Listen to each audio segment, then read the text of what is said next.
Hello, and welcome to another episode of Fantasy Reality. It's been a little while since I made one of these.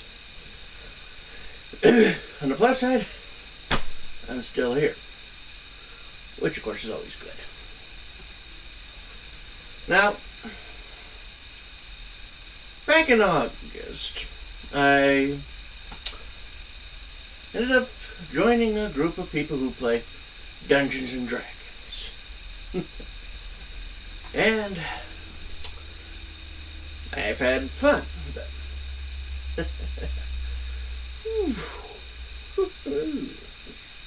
Quite interesting. Decided to play as a variant human fighter champion. For those of you who know about D&D, you know what that class does. It's just good at hitting things. And of course, when you're a human, you don't really, variant human, you don't really have anything to do. I mean, that's special about you. Unless you're, well, actually with a variant human, you can pick up a free feat and some sort of skill that you're proficient in. As for the feat, it could be range from anything from you being a little bit better with certain combat styles, or maybe you know some magic, or, in my guy's case, I know a bunch of languages. Sometimes that's useful in a social situation, knowing 5 different languages. That's the common one for being a human, and then the 3 from the linguist feat.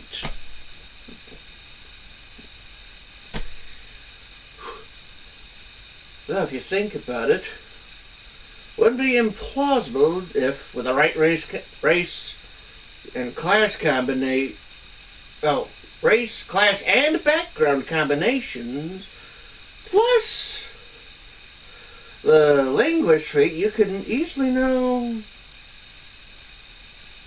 8, 9 languages. There's a word for that. I can't recall it at the moment.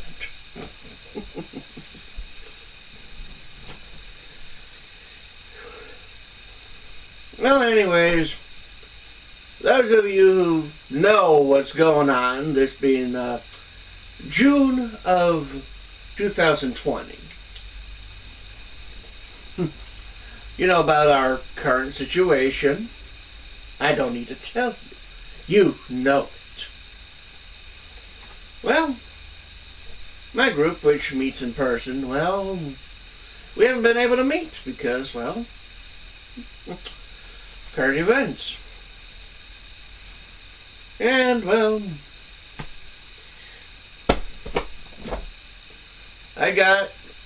during my downtime of not being able to play with my group, I've managed to make sure that, well,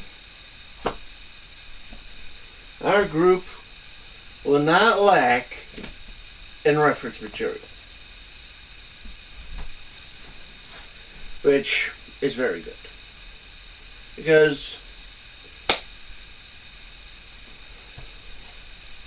with the player's handbook, you only have a handful of races to choose from and a handful of subclasses to choose from each class. To say nothing about the fact that you're short a very cool class in the form of the in the form of the Artificer, which you can get in the Eberron book.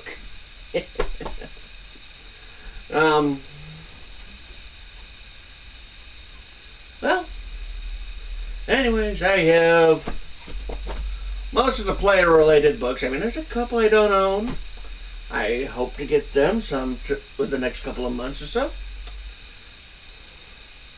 And well, anyways, a little while, like a couple of days back, I was curious, and I decided to figure out what races go best with what class.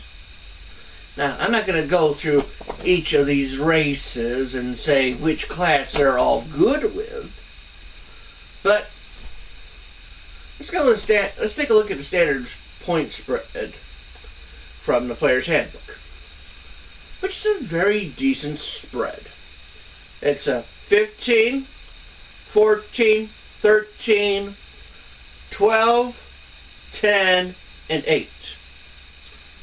Now, what this means is you're going to have at least a couple of skills that you're going to be really good in, and you're going to have a couple of skills you're not that good in, no matter what you do.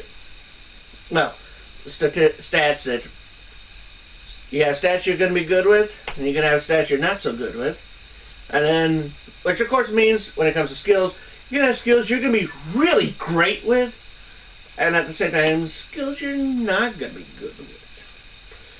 And more than a few, you're going to take a penalty. So, let's take a look at, now, going off of D&D, let's take a look at the different stats. You have strength, that's how physically strong you are. You have constitution, that's your health. You have dexterity, that's like how quick you are. Then you have intelligence, that's like how smart you are, how good you are with magic knowledge. Then you have wisdom, that's like general knowledge. Usually non-magic related. And it's like how you handle information. I think. I'm not quite 100% certain on that one. And then there's charisma. That's how well you talk to people. Better your charisma, the better you are at being the silver-tongued devil, I guess.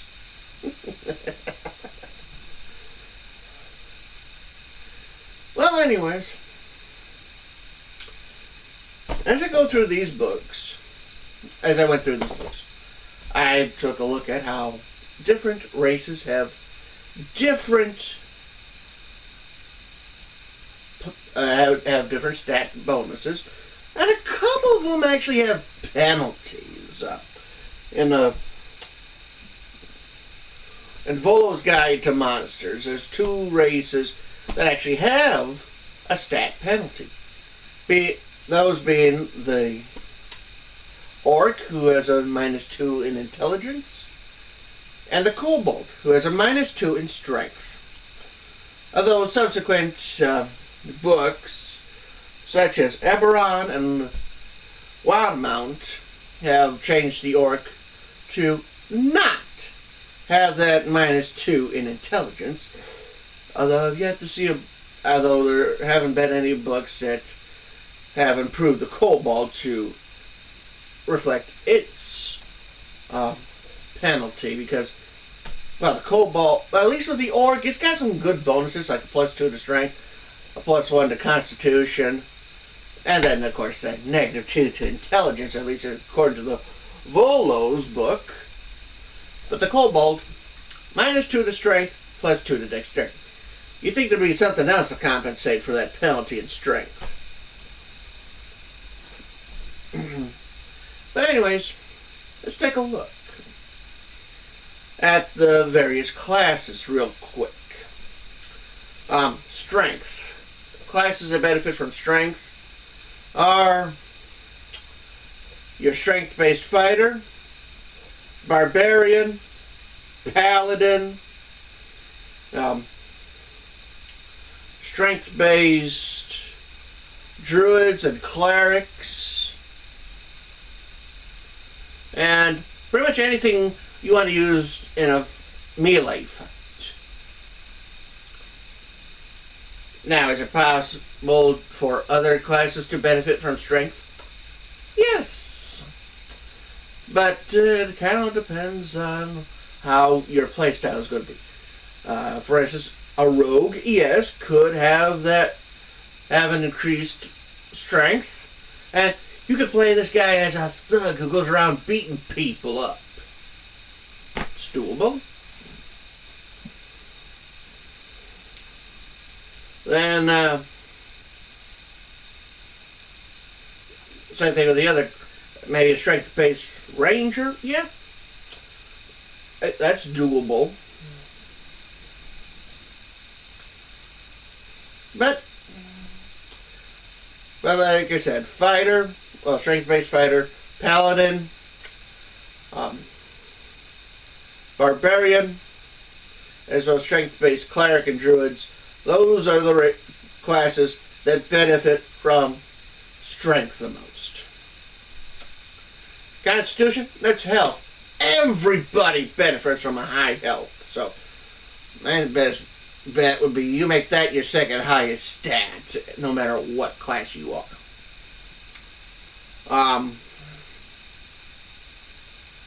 Then you have dexterity. If you're a dexterity-based fighter, a ranger, a rogue, and any class that wears light or medium armor, they benefit from a good dexterity, because if you're wearing light armor, it's your armor, it's your class, your rating of your armor plus your dexterity for light armor, and also medium armor is also is benefited from a decent dexterity modifier of up to +2. So if you have at least a 14 in dexterity, you're good with medium armor.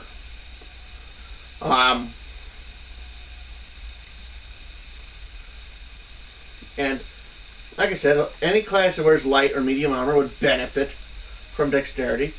Even the barbarian would benefit from a good dexterity, because of the way its unarmored defense works.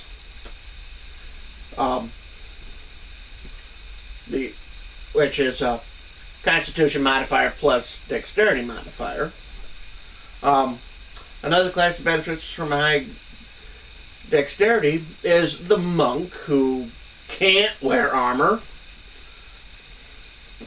unless you belong to some sort of race that does have an armor bonus, like mountain dwarves, the one Gith sub-race that has the light and medium armor proficiency.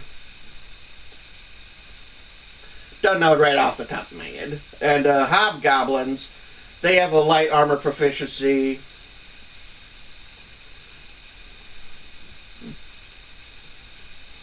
But some could argue that it's not really all that worth it. But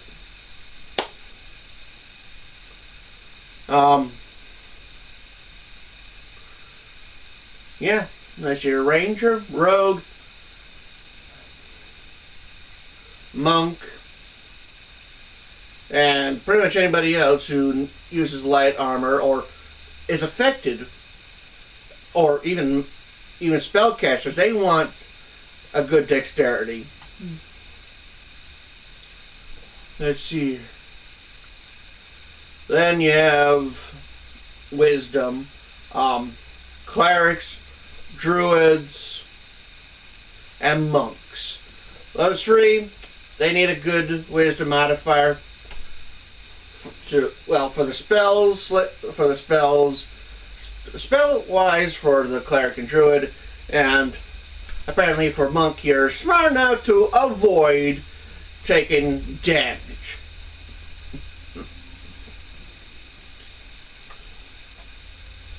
Then you have your the intelligence modifier. In the core classes, only the wizard benefits really through a high intelligence, because all of his spells are done off of intelligence. But if you have the Eberron book, you have access to the Artificer, and he's another intelligence-based class. Then you have charisma. The classes that need a good charisma boost are bards, because I guess they're really good at the singing. Then you have the sorcerer, Not quite sure where charisma would come into benefit, but I suppose trying to convince folks that you're not a monster is a good idea.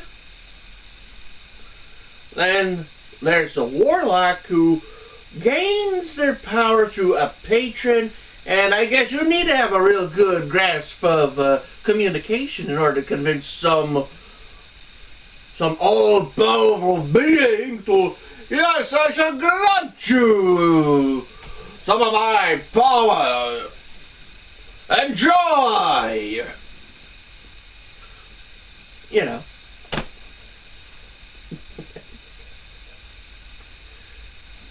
But, again, and that's how in Dungeons & Dragons 5th edition, how the classes work and how these different skills run. I mean, to be honest, everybody could benefit from any of these stats. I mean, even a barbarian can somehow find that he's got quite the silver tongue and can easily convince that very rich and regal queen, not to worry, my lady, me and my friends will gladly go risk our lives to save your daughter. You know, I think I should sound like Sean Connery for a moment. Well, anyways, like I said, in these books, barring Xanathar's Guide to Everything, but that's got a bunch of subclasses which can be fun, as my DM found out. Celestial Warlock, very cool. You can be a holy priest and be a warlock now. Has holy magic and healing, very useful. Anyways, a lot of these books have races, some of which are really good with certain classes. Let's take the Turtle, which is in its own standalone package called the Turtle Package. Or, if you don't have the ability to download PDFs, you can find it in the Explorer's Guide to Wildmount. Basically, if you've ever watched Kung Fu Panda or the Teenage Mutant Ninja Turtles, basically think Master Oogway or one of the TMNT. You know, big 6-foot turtle, you know, who might be carrying around some kind of weapon, you know, and has a shell. And, well, anyways, this guy, he's got an armor class rating of 17, which is about the same amount, as splint armor, which is a heavy armor. Normally, you have to start off as a fighter or a paladin or certain subclasses of cleric in order to wear splint armor. This guy, it's like he's walking around in splint armor all the time. So, another thing is he has +2 to strength. He's got an improved unarmed attack in the form of his claws. And he's got a +1 to wisdom, so he's reasonably intelligent. He also has proficiency in the survival skill, so odds are this guy can find food when most people can't.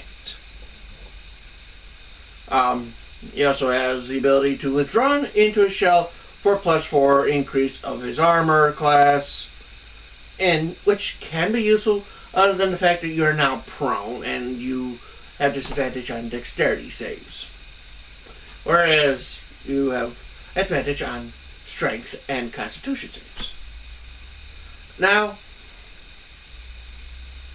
let's see here. What classes could you put this guy in? Fighter, obvious. Barbarian, obvious. Druid, very good actually. Cleric, also good. Because Cleric and Druids run off of Wisdom for their magic, so that +1 Wisdom's real good. And of course, +2 to Strength means they can get in and hit real good. But some of the other classes that would benefit is anything that can't wear armor. I mean, like say, a wizard can't wear armor. Sorcerers can't wear armor. Monks, they can't wear armor. And right there, thieves, well, they're stuck with light armor. But, like I said, let me see here. Ooh. That's a real good armor boost right there. 17. Most of the time, those classes are going to be lucky to hit a 15. You know, depending on how you build them. Let me see here. Yeah, be a little difficult to. Even with see here. If you, yeah. Even if you, it would be difficult to get real. It would be difficult for anyone to come close to 17, at least initially. I mean, after a couple of levels and stat improvements, okay, yeah, you might be able to beat or exceed a 17. But, like I said, first few levels, 17 armor class, wow, that's fantastic. It also works with a shield if you're a warrior, if you're a fighter, a barbarian, or a cleric, or an artificer, or a druid. Something to think on.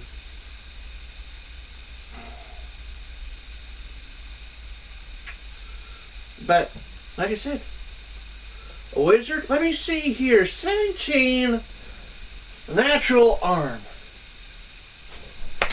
You don't need to worry about that mage armor spell anymore. You don't need to write that down in the prepared spells.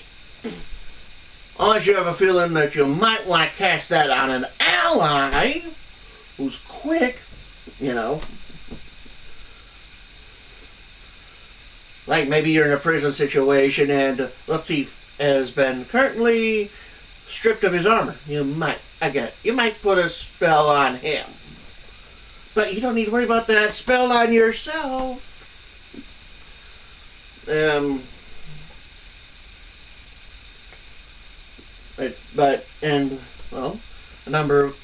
I said, a lot of these races, they can go into any class. I mean, that's the beauty of that generous stat spread of 15, 14, 13, 12, 10, and 8. You can make any class and add any of these races to it, and they will work.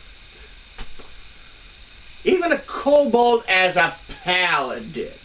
I mean, yes, they're going to lose that 2 points in strength initially, but if you put your 15 there, and then wait until level 4, boost it up to 15, you can, Mr. Little Kobold can now wear plate armor. And yeah, that little guy is going to be real hard to hit. It's like, you can't hit a small target now, can you? Especially one with an armor rating as high as mine. He's going to be annoying with the dancing, too. But, like I said, useful to know. Each of these, and you can put in you can take these classes, these races, and you could just mix and match as your heart's content. In fact, there's even books that take the expected classes and mix them up. A good series of books I've recently read. It's A Spell, Swords, and Sleuth by Drew Hayes. And it's a fantasy world. It's a fantasy series set in a world that is similar to Dungeons and Dragons, operates on similar rules. But as far as people of this world are concerned, it's their world. But unbeknownst to them, there are players who play in this world who think it's all a game. It's a very interesting series. And basically you have 4 guys. They go into the pub, and they are a barbarian, a wizard, a paladin, and a thief. Problem is, they fail an important constitution save. All dead. And you have 4 NPCs who look at these 4 dead guys and is like, oh. Initially, it's like they find out, oh great, they're dead. That's going to lead to an issue. Turns out to be an even bigger issue because apparently these 4 have been hired by the king to make an appearance before him. Luckily, the king doesn't know who these 4 are. But so these 4 guys, they decide, okay, we need to pretend to be them. Now the 4 consist of a town guard, who is a human, the mayor's daughter, human, this gnome who used to be a minion to various evil wizards and the like, and you have the half-orc innkeeper. And before them, they realized, okay, to save their town, they decide, okay, let's pretend to be these dead guys. Guard dresses up as a paladin. The orc dresses up as the barbarian. The gnome as the rogue, and the mayor's daughter as the wizard because she's got the best formal education. Turns out, as they try these roles, they're not that good at them.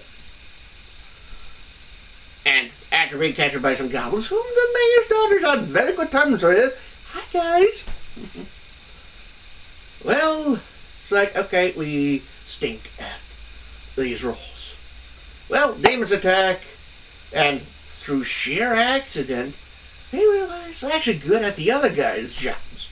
Our guard, turns out, he's quick outside of his armor, and he's very quick. He makes an excellent rogue. Our half-orc, well, turns out he's got a good memory, and he's read his spell book during time while he's stuck in a cage separate from everybody else. And he's reading up on the spell book, and he ends up casting a spell on one of these demons. That's pretty good. Our mayor's daughter, turns out she's got anger management issues and can swing and act like nobody's business. And then we have the gnome, who makes a prayer to his god, the god of minions, and turns out he is a natural paladin. Now, unexpected classes for the race.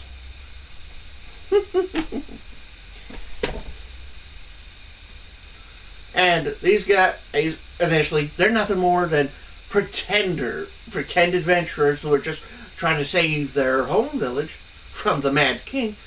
But as time goes on, they become adventurers in and of their own right.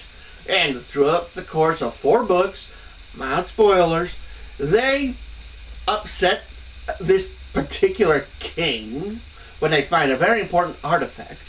They upset a very evil god and ruin 1 or 2 of his plans.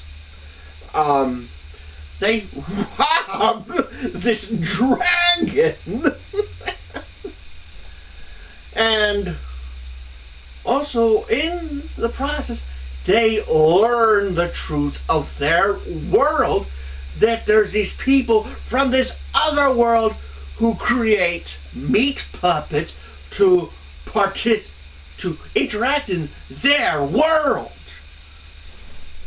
guess who these other people are?